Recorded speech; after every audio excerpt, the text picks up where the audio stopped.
One decision will bring you knowledge, growth, and excellence. We focus on quality education, highly qualified professors, and world-class infrastructure. Joy University. முதலமைச்சர் அவர்களின் தலைமையில் நாடாளுமன்ற மக்களவை மற்றும் மாநிலங்களவை உறுப்பினர்களின் கலந்தாய்வு கூட்டம் நடைபெற்றது. மாண்புமிகு முதலமைச்சரின் அழைப்பை ஏற்று காங்கிரஸ் கட்சியின் சார்பிலும் இடதுசாரி கட்சிகளின் சார்பிலும் விடுதலை சிறுத்தைகள் கட்சி, மதிமுக, இந்திய யூனியன் முஸ்லீம் லீக் ஆகிய கட்சிகளின் சார்பிலும் நாடாளுமன்ற உறுப்பினர்கள் அனைவரும் பங்கேற்றோம். திரு ப. சிதம்பரம் அவர்களும் இதில் பங்கேற்றார் என்பது குறிப்பிடத்தக்கது. இந்த கலந்தாய்வு கூட்டத்தில் அனைத்து கட்சிகளின் சார்பாக பேசினோம். நிறைவாக முதலமைச்சர் பேசினார். ஒருமனதாக தீர்மானம் ஒன்றை நிறைவேற்றியிருக்கிறோம். நாடாளுமன்ற தொகுதிகளுக்கான மறுவரையறையை கைவிட வேண்டும். இப்போது உள்ள எண்ணிக்கை 543 என்பது தொடர வேண்டும். மாநிலங்களுக்கான எண்ணிக்கையும் தொடர வேண்டும். அதாவது தமிழ்நாட்டில் 39 எம்பிக்கள் இருக்கிறோம் என்றால் அந்த எண்ணிக்கை தொடர வேண்டும். இந்த ஒரே கருத்து இந்த கூட்டத்தில் தீர்மானமாக நிறைவேற்றப்பட்டிருக்கிறது. 50% அனைத்து மாநிலங்களுக்கும் உயர்த்தலாம் என்கிற எண்ணமோ, மக்கள் தொகை அடிப்படையில் எண்ணிக்கையை உயர்த்துவது என்கிற நிலைப்பாடோ கூடாது என்பதுதான் இந்த கூட்டத்தில் எடுக்கப்பட்டிருக்கிற தீர்மானம். அனைத்து நாடாளுமன்ற உறுப்பினர்களும் இந்த அடிப்படையில் கருத்துக்களை முன்வைத்தோம். விடுதலை சிறுத்தைகள் கட்சியின் சார்பில் கூடுதலாக சில கருத்துக்களை பகிர்ந்து கொண்டோம். மாநிலங்களவை உறுப்பினர்களின் எண்ணிக்கையை ஒவ்வொரு மாநிலத்திற்கும் சட்டமன்ற உறுப்பினர்களின் எண்ணிக்கையின் அடிப்படையில் இன்றைக்கு இருக்கிற நிலையை மாற்றி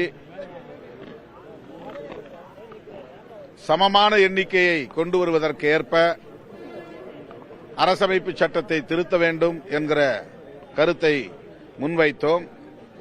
அதேபோல தனித்தொகுதிகளுக்கான சுழற்சி முறையை 10 ஆண்டுகளுக்கு ஒருமுறை நடைமுறைப்படுத்துவதில் அரசு உறுதியாக இருக்க வேண்டும். தமிழ்நாடு அரசு இந்திய ஒன்றிய அரசுக்கு வலியுறுத்த வேண்டும் என்கிற கருத்தையும் முன்வைத்திருக்கிறோம். சட்டமன்றத்திலும் இது குறித்த இந்த டீலிமிட்டேஷன் குறித்த தீர்மானத்தை கொண்டு வர வேண்டும் என்கிற வேண்டுகோளையும் வைத்திருக்கிறோம்.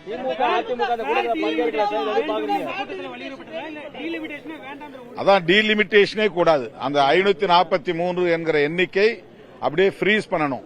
அமெரிக்காவில் அப்படிதான் நீண்ட காலமாக 50 மாநிலங்கள் இணைக்கப்பட்ட பிறகும் கூட 13 மாநிலங்களாக இருந்தபோது என்ன எண்ணிக்கை இருந்ததோ அதே எண்ணிக்கை தான் 50 மாநிலங்களாக அந்த கூட்டமைப்பிலே இணைந்த பிறகும் நீடிக்கிறது.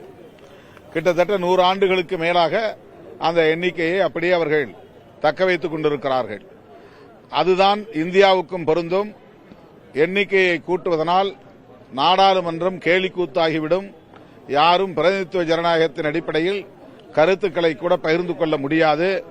எனவே அந்த எண்ணிக்கையை உயர்த்தும் எண்ணத்தை முற்றாக கைவிட்டு 543 என்கிற எண்ணிக்கையை தொடர்வதற்கு இந்திய ஒன்றிய அரசு முன்வர வேண்டும் என்பதை தமிழ்நாடு அரசு, தமிழ்நாடு மாநிலம் வலியுறுத்துகிறது என்பதை இந்த கூட்டத்தில் உறுதி செய்கிறது.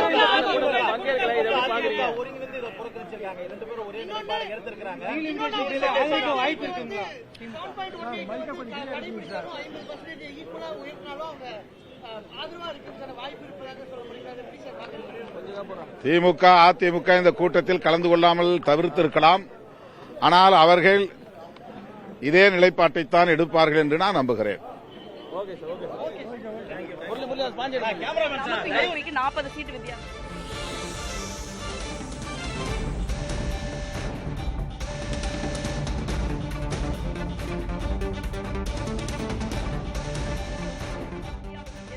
இந்திய ஜனநாயகத்திற்கு எதிரானது.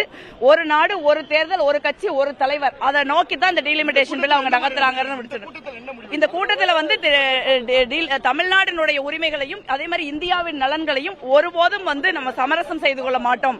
அந்த பில்லை தடுத்து நிறுத்துவதற்கான அனைத்து முயற்சிகளையும் நம்ம முன்னெடுப்போம் அப்படிங்கறத ஒரு முடிவை தான் நம்ம எடுத்துருக்கோம். அதை நீங்க திராவிட முன்னேற்ற கழகத்தான் கேட்கணும். மிக நிச்சயமா வந்து அவங்க பொறுப்போடு செயல்படுவாங்க நான் நம்புறேன். One decision will bring you knowledge, growth, and excellence. We focus on quality education, highly qualified professors, and world-class infrastructure. Joy University.